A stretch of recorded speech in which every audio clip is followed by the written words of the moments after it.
In this module, we will cover Introduction to Python. The purpose of this module is to provide an overview of Python and its benefits. The topics we will review include why learn Python and the best method to digest learning Python. Why learn Python? For one, Python is one of the easiest programming languages to learn. It's considered to be beginner-friendly since it prioritizes readability, making it easier to understand and use over other languages. Python is relatively fast. Due to being an interpreted and dynamically typed language, Python allows for extremely fast prototyping speeds. There are even some websites that are built off of Python. Python is also object-oriented. It is a computer programming model that organizes software design around data, or objects, rather than functions and logic.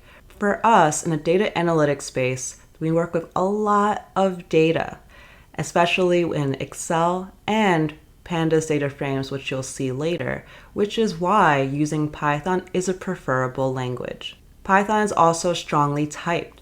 This means the object doesn't change in unexpected ways, like an integer becoming a string. And lastly, Python is widely used and portable. We can code in Python without having to install it on our machines. For this course, we will use Google Colab as our work environment. And the number one reason to learn Python, if you're looking to grow your career in data analytics, then Python is the number one language that is used across the industry.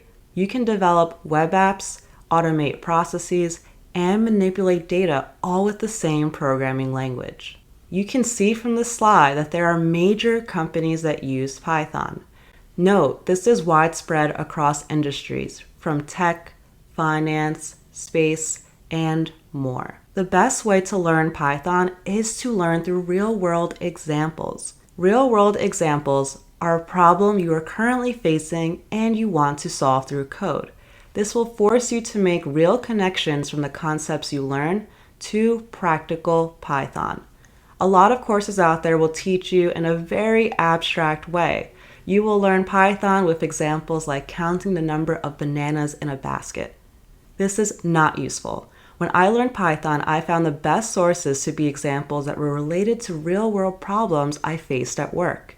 In this course, you will learn Python through real-world examples that relate to real estate. That is why this Python course is unique from any other Python course out there. You will absorb Python even faster since all topics will tie back to real estate, such as calculating cash flow, mortgage, looking at property information. It's all there. Now you know reasons to study Python and the best method to learn. Meet me in the next lesson where we will cover Python for beginners, starting with data types. Want full access to the Introduction to Real Estate Data Analytics course? Then sign up for the course in the link below. You will learn Python programming all with real estate related examples. This includes web scraping, retrieving data from sources like Zillow, Realtor, Redfin, Yahoo Finance, US Census, and more. If you haven't already, check out the introduction video to the course on YouTube to get a full understanding of what the course has to offer. Also, members of the free Tech and Real Estate group on Facebook receive a 20% off the course. See you in the next lesson.